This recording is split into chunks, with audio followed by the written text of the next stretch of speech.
فاسألوا أهل الذكر إن كنتم لا تعلمون. Assalamualaikum warahmatullahi wabarakatuh. Alhamdulillah, selalu kita memuji Allah subhanahu wa ta'ala, zat yang paling pantas untuk dipuji, dicintai, dihormati dan ditunduki. Karena memang kata kuncinya, La ilaha illallah, La ma'buda bihaqqin illallah. Tidak ada Tuhan yang berhak disembah di langit dan di bumi kecuali Allah. Dan dia telah menggantungkan segala kebutuhan kita, yang kita butuhkan untuk roda kehidupan di muka bumi dengan memuji namanya Alhamdulillah. Maka sangat wajar kalau kita selalu mengucapkan kalimat yang mulia ini. Juga kita banyakkan salam hormat kita kepada manusia terbaik yang telah membawa kepada kita hukum halal haramnya Sang Pencipta, sehingga kita punya panduan hidup.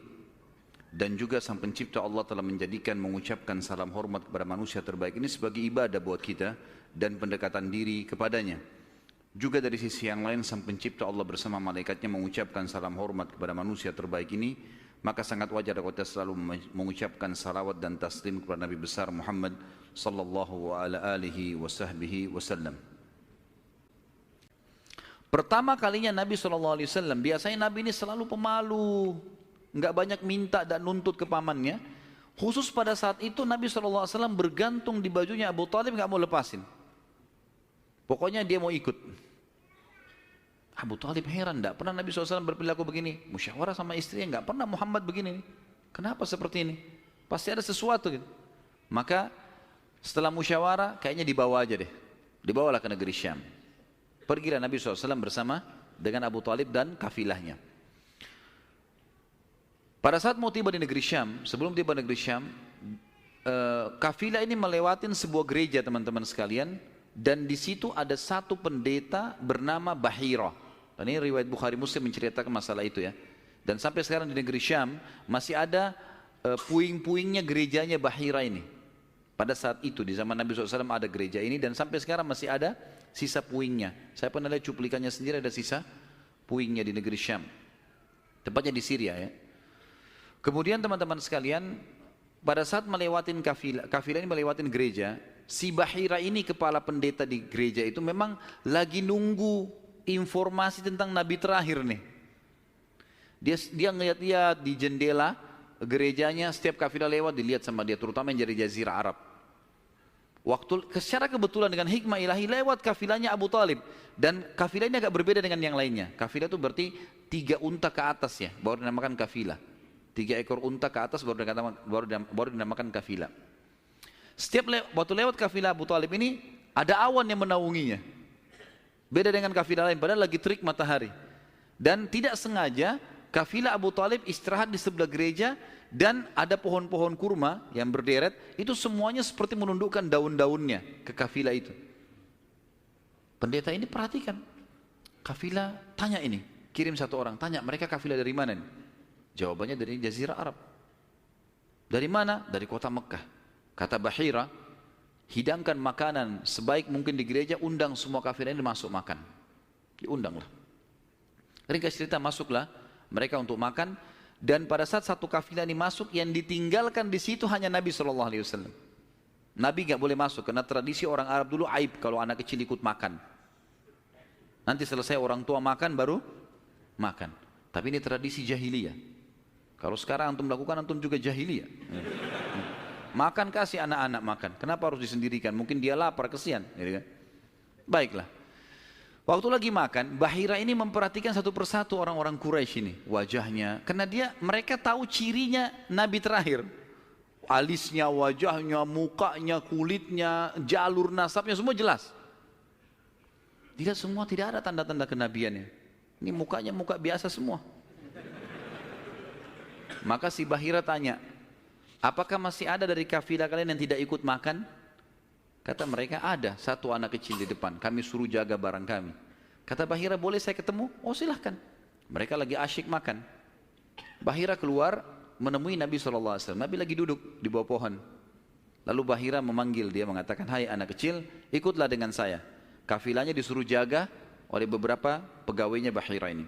Masuk di satu ruangan di gereja, kemudian Nabi SAW berdiri lalu kata, jadi orang Mekah begini teman-teman, di Mekah itu ada patung namanya Lat dan Uzza. Lat dan Uzza ini dua patung yang luar biasa dikultuskan di Mekah. Hebat patung ini menurut mereka. Jadi kalau bersumpah atas nama Lat dan Uzza sudah tidak mungkin berbohong. Kalau bohong kualat nih. Maka pendeta ini tahu, Bahira. Dia bilang, hai anak kecil, saya akan bertanya kepadamu atas nama Lat dan Uzza. Ini semua anak kecil sampai orang tua di Mekah tahu nama ini. Dan mereka ketakutan kalau dengar nama ini. Apa jawaban Nabi SAW waktu itu umur 12 tahun. Masih kecil, kalau kita sekarang masih SD. Gitu kan. Maka beliau mengatakan, jangan engkau sebutkan dua nama berhala itu karena aku membencinya. Aku tidak suka dengan patung itu. Penasaran Bahir.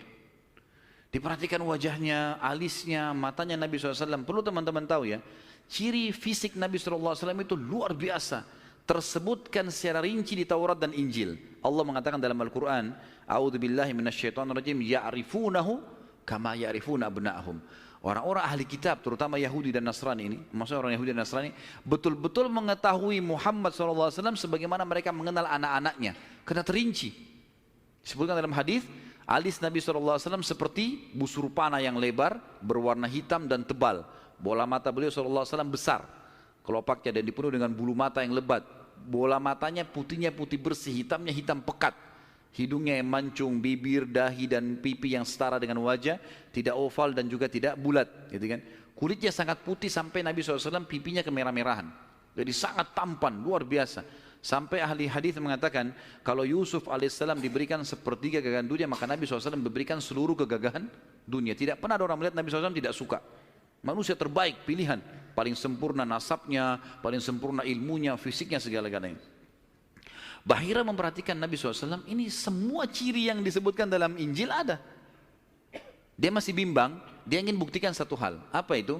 Dalam Taurat dan Injil juga disebutkan Nabi, setiap Nabi itu punya tanda kenabian. Apa tanda kenabian teman-teman sekalian? Sebuah daging yang menggumpal di pundak sebelah kanan. Dan daging itu berwarna merah kehitam-hitaman dan dimiliki dengan atau memiliki bulu yang lebat. Maka Bahira berkata, hai anak kecil, apa kau izinkan saya untuk melihat punggungmu? Dia mengatakan, iya silakan. Dibukalah oleh Nabi SAW. Begitu dia lihat tanda itu, lalu Bahira menciumnya dan mengatakan, kaulah orangnya. Tapi garis bawah satu hal ya, tanda ini tanda kenabian. Hah? Sudah selesai dengan Nabi Muhammad SAW. Jadi kalau di punggung antum ada dusta semua itu. Tidak ada hubungannya sama Nabi. Loh ya, karena banyak orang yang ngaku-ngaku Nabi nih. Kata Nabi SAW akan datang 50 dajjal, pendusta. Setelah aku meninggal, mengaku semuanya Nabi. Mereka semua pendusta, aku penutup para Nabi dan Rasul. Gitu kan?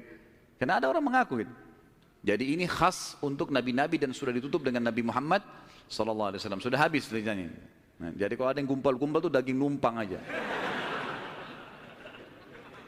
Pada saat itu Bahira pun membawa Nabi SAW masuk ke dalam ruangan makan lalu berkata, siapa walinya anak ini? Wali, ya. Siapa walinya anak ini? Kata Abu Talib, saya ayahnya. Abu Talib berkata, pamannya. Kata Bahira, tidak mungkin kau ayahnya. Anak ini mati ayahnya waktu dia masih 6 bulan di perut ibunya. Pendeta di negeri Syam tahu. Anak ini meninggal ayahnya waktu dia umur 6 bulan di perut ibunya. Dan ibunya meninggal pada saat dia umur 6 tahun. Serta dia dibina dan dididik. Dibina itu maksudnya dikasih, kalau bahasa Arab itu bina itu berarti seperti bangunan itu dibanguni, dididik, dibesarkan dan seterusnya oleh kakeknya sampai umur 8 tahun. Dan kalau kau benar kerabatnya, kau adalah pamannya. Abu Talib kaget, dari mana anda tahu semua itu? Benar semua. Dia bilang, kami temukan dalam kitab kami. Ketahuilah, keponakan kau ini adalah nabi terakhir yang sedang ditunggu oleh orang-orang. Dan kalau orang Yahudi tahu dia dari turunan Arab, maka pasti mereka akan membunuhnya sebagaimana mereka berusaha membunuh Isa alaihissalam. Kalau mereka tidak suka, mereka tolak, gitu kan? Maka jangan bawa ke negeri Syam, bawa pulang ke Mekah segera. Akhirnya dibawa pulanglah Nabi SAW ke Mekah pada saat itu. Waktu dibawa pulang ke Mekah, setelah tiba di Mekah, maka ada kejadian kecil di sini dan kita tutup dengan ini tentunya. Waktu sudah pulang ke Mekah, Abu Talib sudah mulai ketakutan karena dia sudah dengar informasi tentang ponakannya nih. Zaman dulu juga teman-teman sekalian, ada tradisi buruk ini sebenarnya, tradisi buruk juga. Seringkali dukun-dukun dan peramal ini menjual jasa. Mereka datangin negeri-negeri atau kota-kota, tawarin jasa. Datang, tancapin kemah, kemudian mereka jual jasa. Ayo siapa yang mau diramal, bayar. Gitu kan? Seperti itulah. Waktu itu, pas Abu Talib tiba di Mekah, pas peramal-peramal lagi masuk di Mekah. Maka orang-orang Mekah bawa anaknya, suruh ramal. Lihat mukanya, lihat tangannya, lihat segala macam. Pada saat itu teman-teman sekalian, Abu Talib ingin mengetes. Dia bawa Nabi SAW, dicari sama dia, mana pimpinannya dukun nih, peramal-peramal nih. Ditemukan lalu dibawalah Nabi SAW, waktu masih kecil, umur 12 tahun tadi, dibawa. Terus pimpinan peramal itu dalam kisah, dalam buku-buku sejarah disebutkan, memandang Nabi SAW dengan pandangan yang sangat tajam. Dan dia tidak bicara apa-apa. Dia mengatakan, tahan anak ini. Lalu dia masuk ke kemahnya. Baik, sampai sini insya Allah bahasan kita. Dan kita akan lanjutkan nanti dengan izin Allah, kalau Allah masih panjangkan umur dan berkahi. Bulan depan insya Allah, masalah menikahnya Nabi SAW dengan Khadijah, keturunannya, kemudian beberapa hal yang berhubungan dengan itu. Kemudian kita masuk insya Allah ke masalah fase penobatan kenabian. Insya Allah, biidznillah. Mungkin begitu, semoga apa yang kita bahas pada hari ini bermanfaat buat kita semua. Dan semoga semua dosa yang pernah kita lakukan dimaafkan oleh Sang Pencipta Allah dan diganti menjadi pahala dengan kemahamurahannya. Dan semoga semua amal yang pernah kita kerjakan diterima olehnya. Semua sisa umur kita ke depan diberkahi, baik di keluarga, di harta, di keturunan. Kemudian juga puncaknya kita masuk surga tanpa hisab.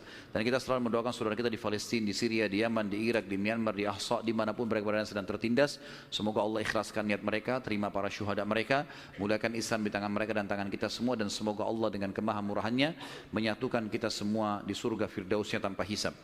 Kalau ada benar dari Allah, kalau ada salah dari saya mohon dimaafkan. Subhanakallahumma wabihamdika, asyhadu an la ilaha illallah, astaghfirullah wa atubu ilaih. Wassalamualaikum warahmatullahi wabarakatuh.